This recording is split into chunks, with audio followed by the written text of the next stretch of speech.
కడప జిల్లా అట్లూరు మండలం కుంభగిరిలో కోడికూతల శివశంకర్ ఆధ్వర్యంలో కల్చరల్ మీడియా ప్రైవేట్ లిమిటెడ్ స్వచ్ఛంద కార్యక్రమంలో భాగంగా నేడు వృద్ధులకు, వికలాంగులకు, వితంతువులకు మరియు ఒంటరి మహిళలకు బియ్యం, కూరగాయలు, సరుకులు, గుడ్లు, బ్రెడ్ పంపిణీ చేశారు. సభలో శివశంకర్ మాట్లాడుతూ look culture media private limited సంస్థ పేదలకు ఎప్పుడూ అండగా ఉంటుందని, వారి అవసరాలు తెలుసుకుని 3 నెలలకు ఒకసారి look culture media private limited charity event ద్వారా పేద ప్రజలకు మరియు వృద్ధులకు సరుకులు పంపిణీ చేయడం జరుగుతుందని తెలిపారు.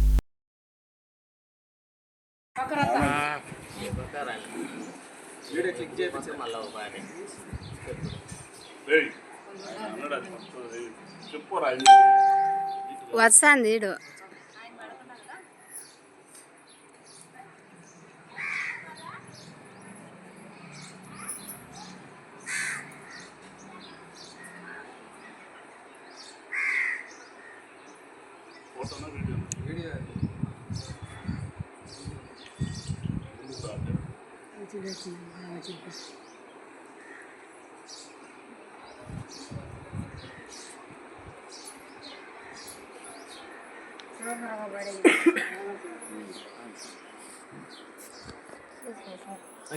आप जाइए।